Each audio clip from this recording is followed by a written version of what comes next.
Hello everybody and welcome on into Sidelines, presented by Visit Potter-Tioga. I'm Drew Patrick.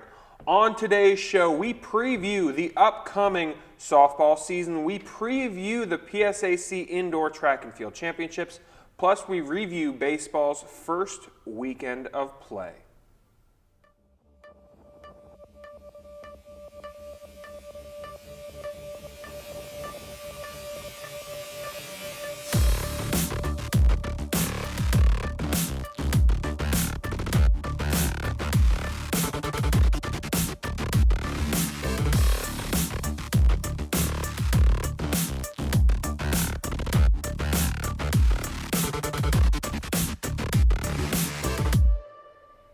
Welcome back to Sidelines. Let's talk softball as the season right around the corner with head coach Edith Gallagher. Coach, thank you so much for stopping by. Well, thanks for having me, Drew.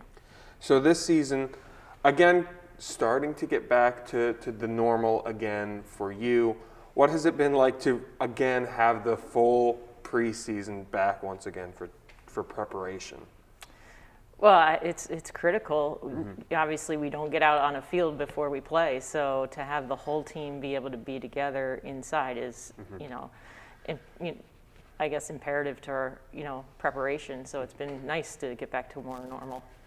And a large group of returners coming, or players with experience, how does that help, especially in this kind of time, especially those things you just said, the fact that you haven't had the opportunity because of the weather we live in to really be outside, but to lean on those players with experience?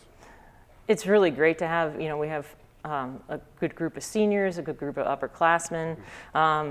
This year we have our whole team back, which we didn't last year, so that's really nice. And, they've been doing a great job of leading and, showing the underclassmen, how things go. And so we're looking forward to a spring break this year, and we're looking forward to getting outside and playing. And I think that the experience that you're talking about from the returners is really going to be very important for us.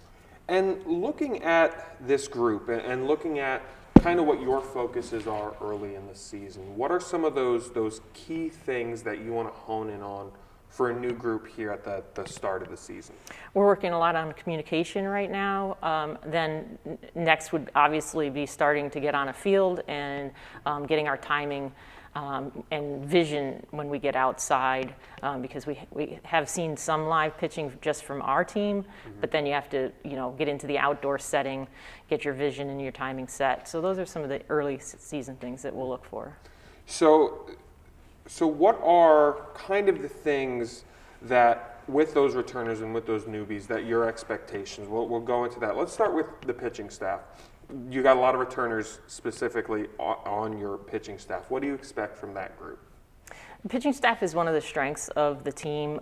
We have a brand new assistant coach, Coach Rain Gibson, who was a pitcher at Binghamton. She's done a really nice job with the pitchers, working a lot on their spins, working on where we're placing the pitches and when. And so the pitchers and catchers and coach have done a great job, and I see the pitching staff as a strength. Obviously, we do have 3 returners, and then we have 2 others that will also see some time on the mound. Gabby Drum is injured right now, so we will have 4 to start, I think. So, and then let's switch gears to your fielders, and what do you expect either defensively and then offensively from this group of fielders?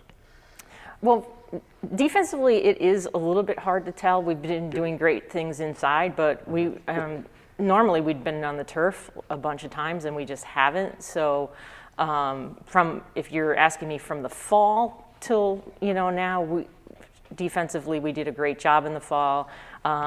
Worked really hard on limiting big innings, worked very hard on no error after an error, and so hopefully those things carry over as soon as we get on a field.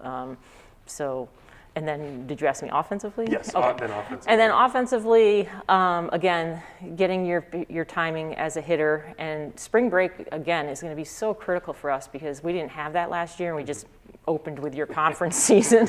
So we're really looking forward to having spring break and, being able to have 10, 12 games under our belt before we start the conference. And so the earlier the hitters can get their timing back, then the better we'll be. But we have a little mix on offense of some slappers and then some power hitters.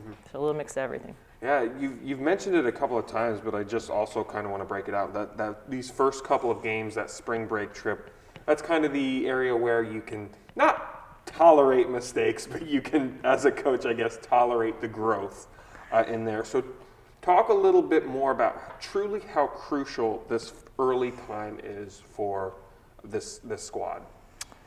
Well, the early time, again, gets your timing, but, it enables you to see things you can't see inside. So like our outfielders right now, yesterday they got outside for only the second time to see balls above a gym ceiling. And tracking a ball is, the height and the depth of the ball is critical to them. And so they're, to get that ability on spring break is really, really important.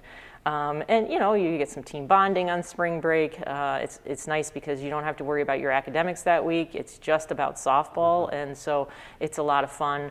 But I can't stress enough how critical your 10 games of spring break is. And we're just going to look to limit our errors and get to know each other and figure out where our strengths and weaknesses are. So the communication thing and the growing and the team bonding aspect of it too, it's such a crucial thing. How is that going to help you guys take the next step looking forward? Obviously, I don't want you to look too far forward, but with the start of the season and kind of learning to gel with each other, how does that communication help you take that next step?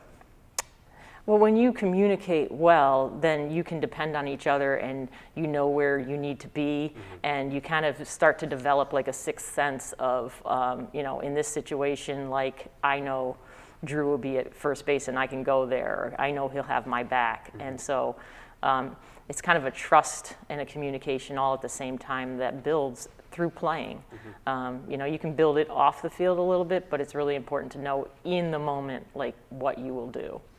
Is that something, like how do you go about teaching that communication or trying to get that communication with each other? Is that, obviously it's not a one-time thing, but what are kind of your steps and your seasons here that you've tried to work on that on-field type of communication? Well, we work in different facilities here, and some of the facilities are harder to hear in than others, so you really have to communicate. So when we're in those facilities, like that is our emphasis of the day, like communication. And last weekend we had one of the best practices communication-wise that we've had, so it's definitely a process in coming. And so anytime you have big gym space, that's when you're able to do that. So looking at this season, looking at this group, what are kind of your expectations and goals for this group? Just to get them outside. I think, what we talked about defensively, we're looking to limit big innings. We're looking, again, to make sure that we don't have an error after an error. And we're looking to grow within every game. So last year, even though we had an off year, they grew as the year went on. And so that's the same thing we want with this group.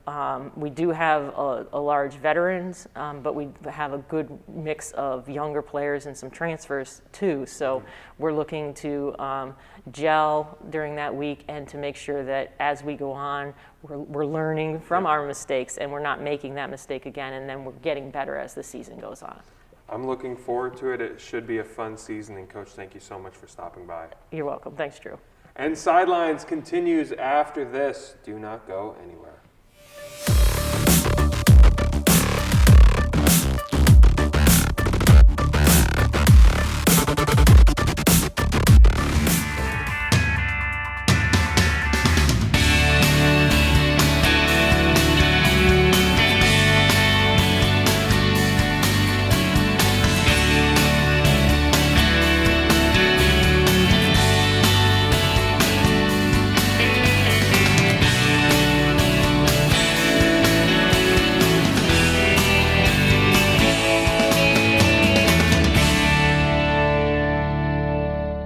It's all part of Mother Nature's perfect blend, the keystone of the Keystone State. Visit Potter-Tioga, a 2-county scenic outdoor haven conveniently located, yet worlds apart. A place where you can kick back, unwind, and forget about the pressures of life. Disconnect and reconnect with your friends, family, or even yourself while surrounded by nature's beauty. So start planning your adventures today at visitpottertioga.com.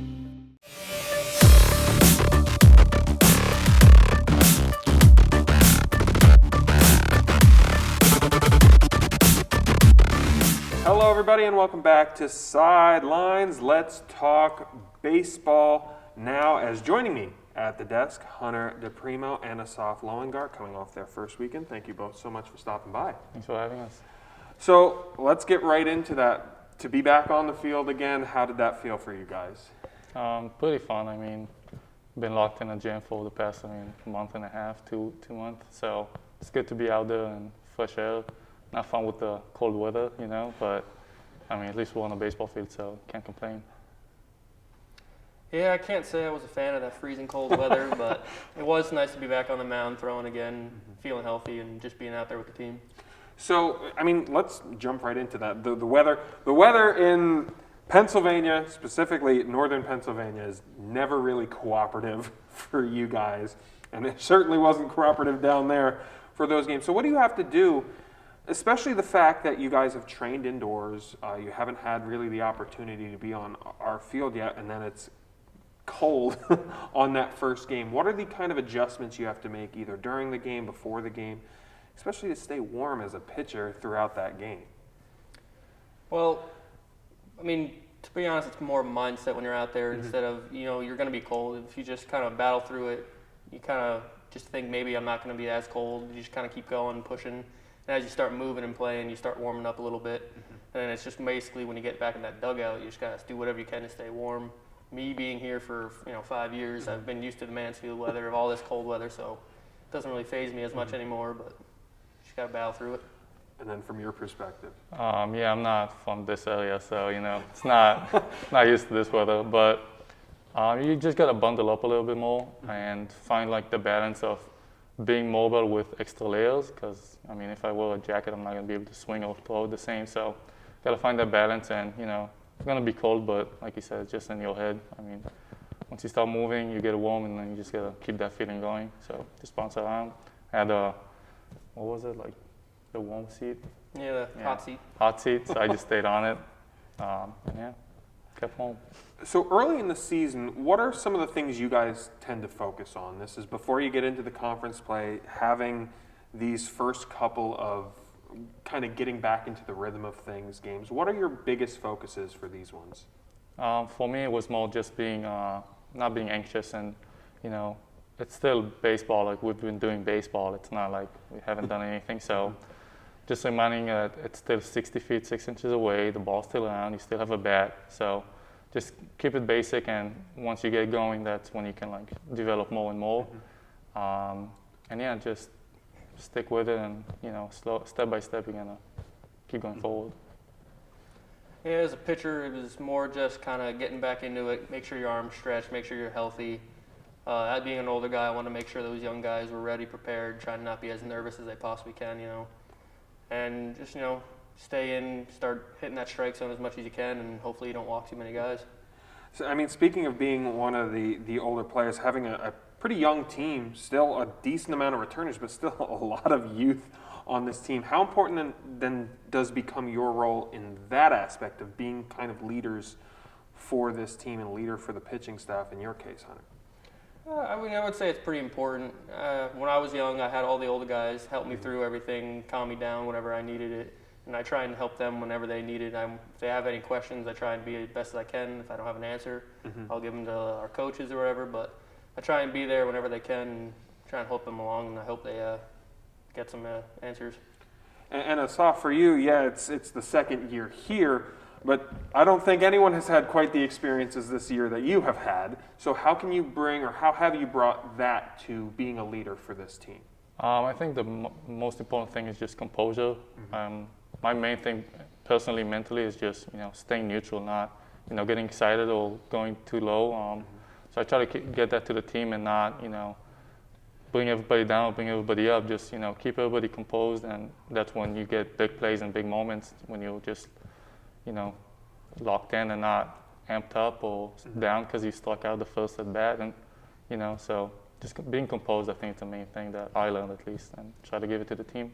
And it's interesting, too, with that mental side of baseball that a lot of people see more prevalent on the mound, but it's a thing that's really an unsung part of the game. How do you go about keeping that composure, keeping that level head, and blocking out other things, and blocking out the weather, blocking out any ups or downs?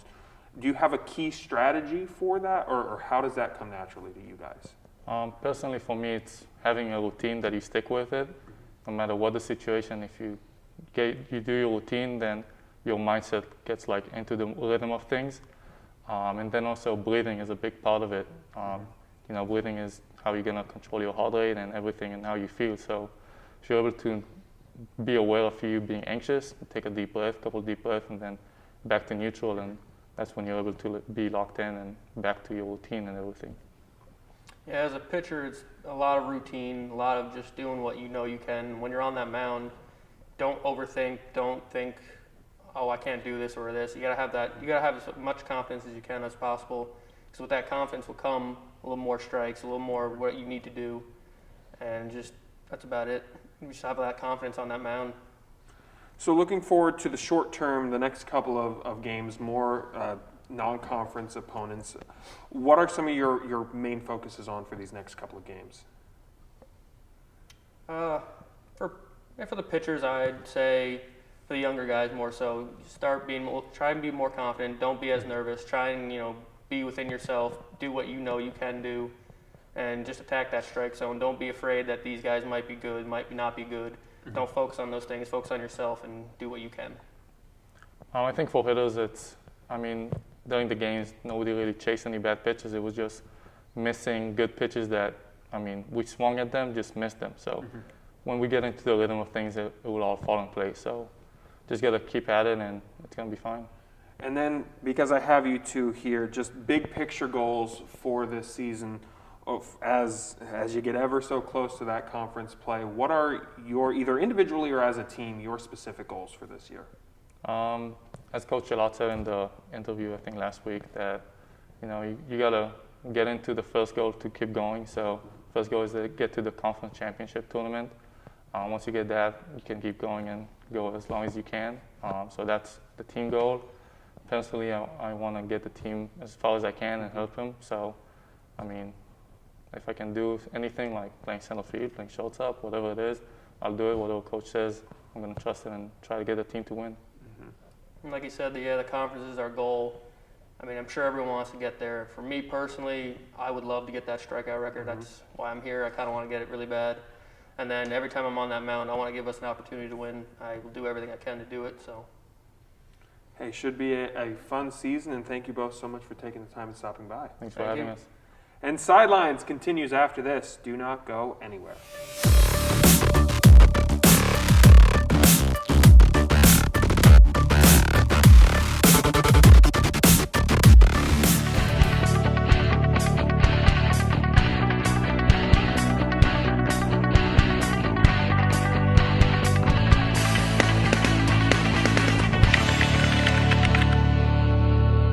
Pride and passion drives the Pennsylvania State Athletic Conference. From 55 NCAA championship teams, 294 individual national champs, and counting. Who's next? Make the PSAC yours. PSAC Proud is winning in athletics and in the classroom. Over 3,100 PSAC student athletes are honored as scholar athletes. It's a perfect mix of athletics and academics.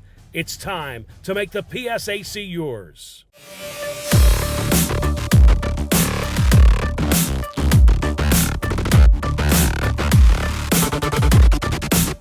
Back to Sidelines. Let's talk track and field as we have the conference championship coming up this weekend. And joining me at the desk to discuss, once again, head coach Jamal Johnson. Coach, thanks for stopping back here at the desk. Absolutely. It's the last one for the conference championship. I'm excited to talk about it. Yeah, so I mean, let's jump right into it. It's a return to Edinburgh. You guys have run there, so you can kind of know what to expect some of these athletes running. What are some of the focuses of this week of preparation for this championship meet? Short and sweet for this first week for us, for the sprinters and jumpers. Yesterday we just did 3 by 150, pretty much almost full recovery. Some people did some 200s, like Terrence. He's able to handle a little bit more volume, so he was, even though he's running this weekend, he did a little bit more volume. But for the short sprinters and the jumpers, they did 3 or 4 reps tops, just all out efforts. So let's break down some of the athletes who you expect to compete. Let's start on the women's side. Aaliyah Serrano in her freshman season has been a breakout athlete for you. What do you expect from her? More of the same, but I think everyone on that side knows that she has more in the tank. She can be better for sure. There's so many things that we work on throughout the week, and just talking to her, like, she knows that certain things that she can improve on to have a better performance. The women's 200 in our conference is extremely competitive. 2 of the top girls have qualified for nationals, and the 3rd girl is a returning champion. So 3rd place girl, she's run 24.8, but she had the conference record. She ran 24.66 at the previous indoor conference championship. So it'll be super competitive, and I know she's ready for that challenge. And then let's move to Abigail Taylor. She has a school record in her freshman season in the triple jump. What do you expect from her? Once again, the sky's the limit for her. I think we have that mindset to where she can go in and perform really well. Granted, she hasn't been able to put on paper that 11.4 jump again, but there have been so many times within competitions this year to where it's just 1 or 2 things off every single jump. And it's very frustrating as a coach, but at the same time, I have to remember that she is, new to triple jump coaching, and I can't hold that against her just yet. Just yet. Soon I will, but not just yet. She's only a few months into it, so I can't be too upset. But I'm just looking at where she is, and compared to other women in the conference, she does have a really good chance at doing well. And then in the pole vault, Riley Mong has previous experience at the conference meet in that building. That should help her. Yeah, so Riley is finally coming back to where she needs to be. I know she jumped 3.20 this past weekend at Cornell, but her college best is 3.35.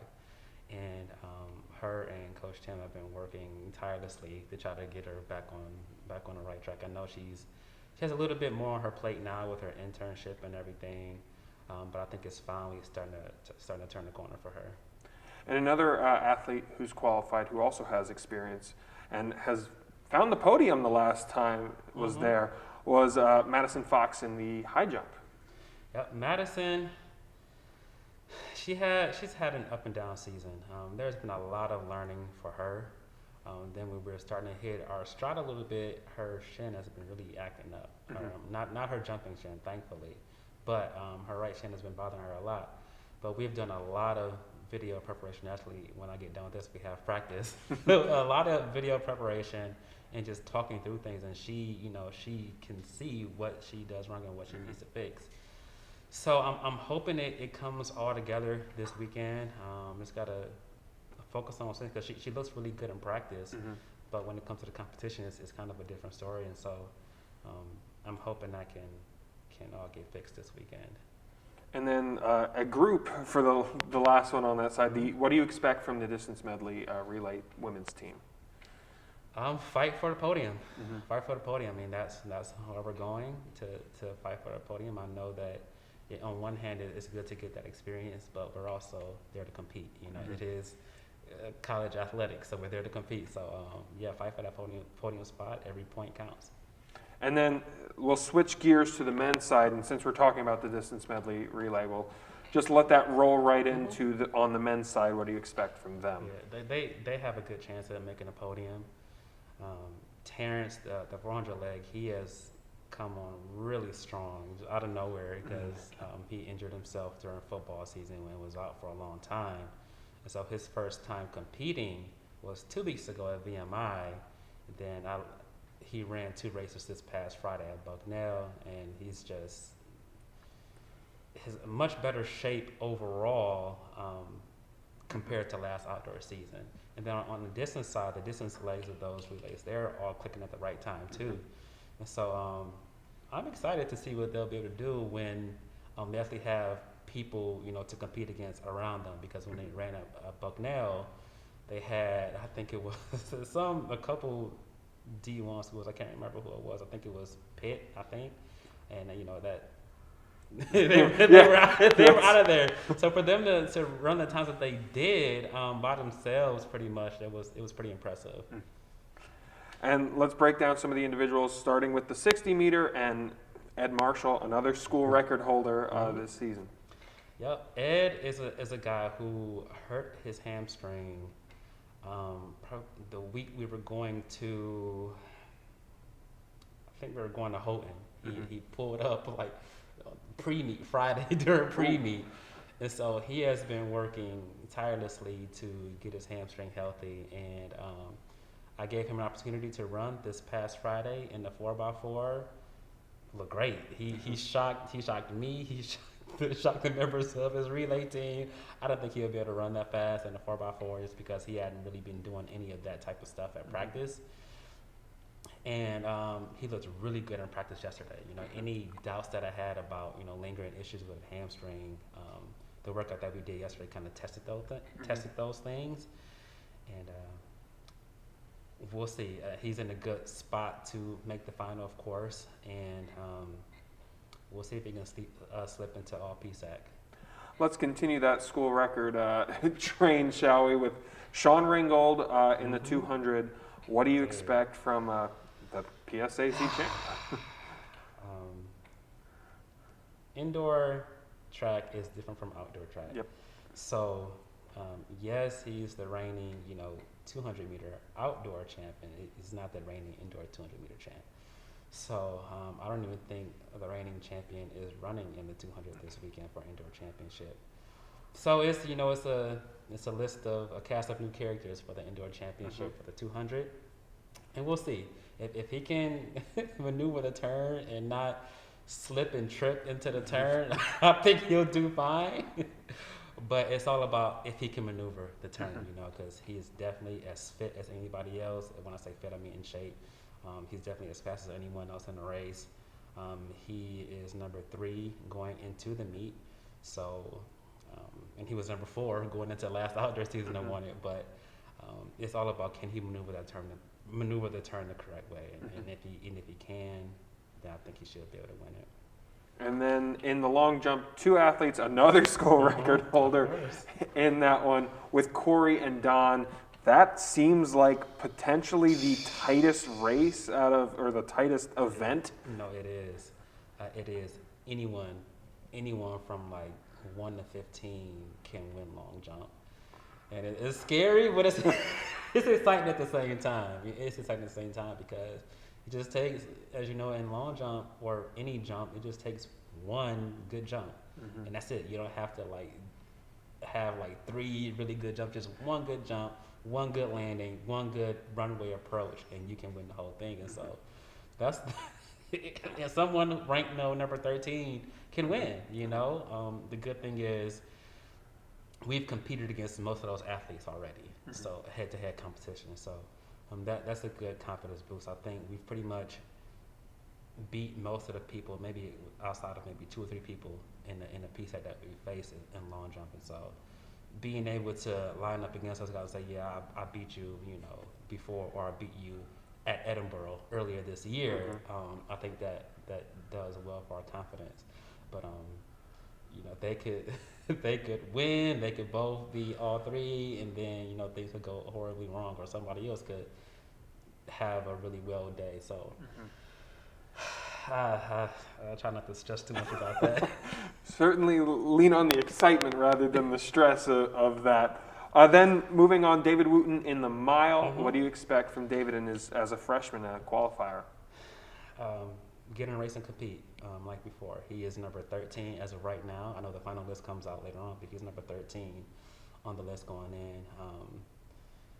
And that's another one where there are only 2 or 3 seconds, if I can remember correctly, 2 or 3 seconds from like where he is to like number, I think 9 or something like that. So it's really, anybody can get into that race, because at conferences, it's more so about strategic in distance races, or strategy in distance races at the conference meet. So he can be in a good position and not be boxed in and swing around and make the podium. So he may not make the fast heat, but he mess around, get in a good position, and win his heat. Anything can happen. And then, of course, the grand finale of these championship meets, a 4x4. What do you expect from this 4x4 unit? Oh, man. I expect a better performance for sure. I do expect us to make the podium. It is a super competitive 4x4 right now. We're ranked number 9 on the list for 4x4s, but you have Shippensburg at number 1 at 318. Then you got Seton Hill at 320. Then from number 3 to number 9, it's just all 322 to 324. So, like with David, we won't make the fast heat either. But if we in a good position and we win our heat, win our section, we could possibly make all PSAC. We can, certainly be top 5, and I think that's one of their goals. I think breaking the school record is certainly one of their goals. It'll be the seniors' last chance to get on a record board for indoor track and field at Mansfield University, and I think they're really looking forward to that. Hey, look, in that second heat, I've seen a Mansfield athlete win out of that second heat in the 800 a couple years back. So it is definitely possible in that, and should be looking forward to it. It should be a fun weekend. But what is your biggest goal as a team, as a unit, as that group this weekend?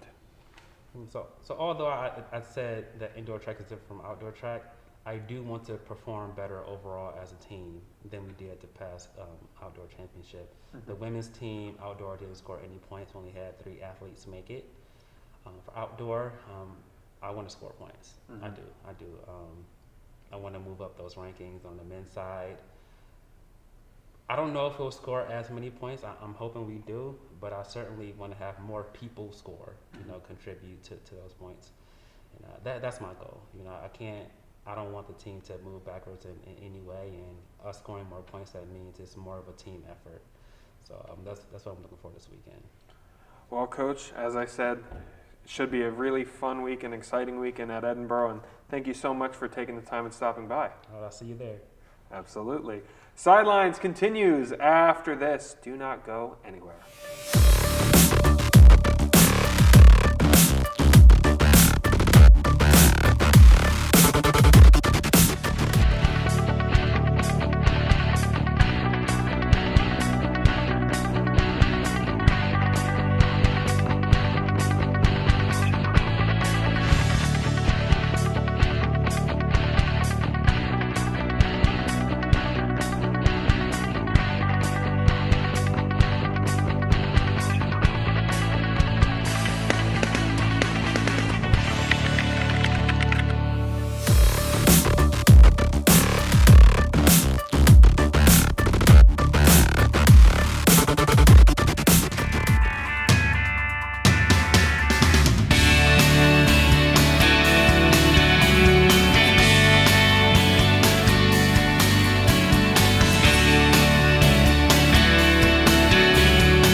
that's going to do it for us this week, folks. To stay up to date on all things Mansfield Athletics, head over to GoMounties.com. Thank you for watching, and we will see you next week.